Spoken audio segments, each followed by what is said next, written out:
Антонио Гутеррешке жолуккан Алмазбек Атамбаев Астанадагы Экспо 2017-нин ачылышынан алган таасирин жашыра алган жок. Биз дагы ушундай кылсак болмок. Бирок мен 3 миллиард доллар сарптасам, кыргыз эли тирүүлөө эле өрттөп жиберишмек деди.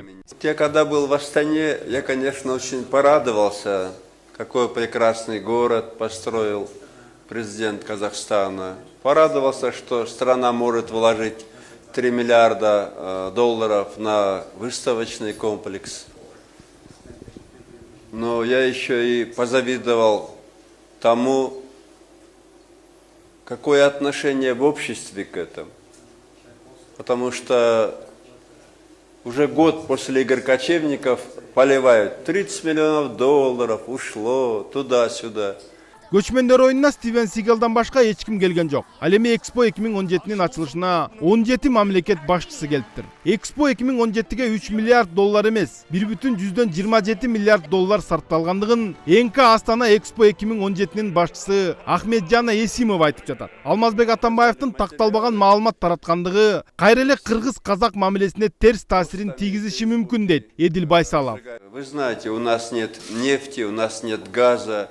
Макроэкономикалык көрсөткүчтөргө токтолгон өлкө башчысы Кыргызстанда газ жок, нефт жок, ири өндүрүштөр дагы жокко эс экендигин айтып, бирок коррупцияга каршы күрөш, казынанын кирешесин дагы, ички продукциясынын көлөмүн дагы көбөйтүп жатканын айтты. Борьба с коррупцией, прозрачность закупок и так далее, прозрачность работы. Мы смогли увеличить бюджет страны, доходную часть страны, по-моему, 3 раза.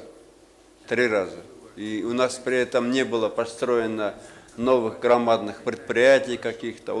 7 жылдын ичинде бир дагы ишкана ачылбагандыгын Алмазбек Атамбаев акыры мойнун алды. Бирок сарсына болбош керек. Израиль менен Япония деле газы жок өнүгүп жатат дейт. Силер логиканы көрүп жатасыңарбы? Мен көргөн жокмун. Алмазбек Шаршенович, сиз айткандай Израиль менен Японияда газ жок. Бирок ал жакта өнөр жай ишканалар курулган. Ал эми казынанын кирешеси боюнча 2011 жылы кирешенин көлөмү 69 миллиард сом болгон. 2016 жылы 121 миллиард сом болду. Киреше 3 эсеге көбөйдү деп кантип уялбай айтып жатасыз.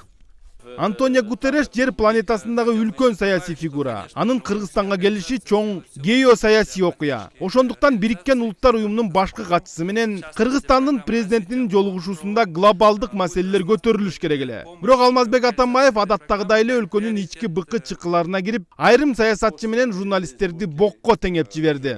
Вы знаете, у нас почему-то столько дерьма среди политиков. И извиняюсь, конечно, среди журналистов. Это плохо для страны.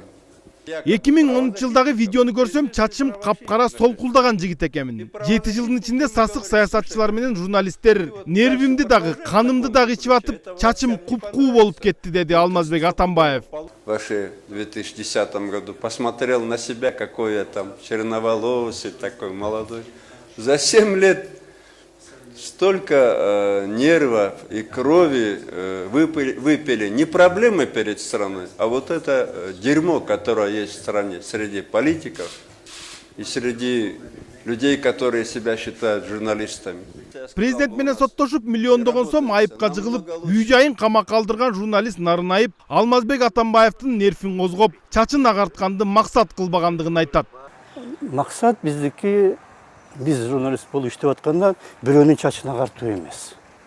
Же бирөөнүн канын ичүү эмес. Биз жөн эле болуп аткан окуяны болгондой кылып элге жеткирүү. Жагымсыз сөздөр менен сөгүнүп, түкүрүнүп, өзүн адепсиз алып жүргөн адамдарды тартипке чакыруу үчүн 2017 жылы адеп жана маданият жылы деп жарыяланган. Эми бул жарлыкка кол койгон өлкө башчысы буунун баш катчысынын көзүнчө саясатчылар менен журналисттерди кайра бок дегени анча адептүүлүккө жатпай калды окшойт. Но мы, наверное, все уже привыкли.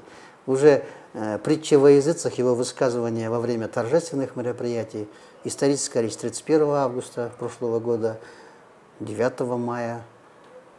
При закладке капсулы Вершинарынского каскада ГЭС, его выражение в отношении нашего исторического прошлого, в отношении Манаса и его супруги. Я думаю, мы к этому уже привыкли. Но В любом случае это не красит нашу страну, это не добавляет ей позитивного имиджа на международной арене. Атайын кызматтар Алмазбек Атамбаевка журналист менен укук коргоочунун ортосундагы телефондук сүйлөшүүнүн жазуусун алып келип берген экен. Наши службы проводили соответствующие оперативные мероприятия. И поразило, когда журналист разговаривает с якобы правозащитником, это известный правозащитник в нашей стране. И правозащитник ему говорит: слушай, говорит, ты вот дальше продолжай в таком же ключе, это властям не понравится, но ты стопудово получишь политическое убежище. То есть ты разожги резню между общинами в стране к 7-летию событий, но ты зато получишь политическое убежище. Слушайте, да лучше соберитесь все, мы вам самолет организуем, отправим вас отсюда. Нам нужен мир в стране, стабильность. Бир кезде Акаев айтчылы бир автобус кылы аран толбойт деп, бир автобус толбойт деп. Азыр самолет жөнүндө сөз болуп калыптыр. Эми балким эмки президент анда космический космос кемесин айтат го. Улукбек Бабакулов кайсы укук коргоочу менен сүйлөшкөнү белгисиз бойдон калды. Бирок башкы кол башчы мындай оперативдүү маалыматтарды жарыялабаш керек болчу дейт Таалайбек Жумадылов. Спецслужбы обязаны в ходе своей оперативно-розыскной деятельности использовать весь арсенал средств, то есть гласных и негласных методов добычи информации.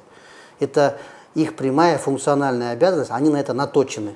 Но, естественно, они по роду своей деятельности докладывают о сути этих материалов главе государства как верховному главнокомандующему. Это их конституционная обязанность. Но глава государства, тем более в присутствии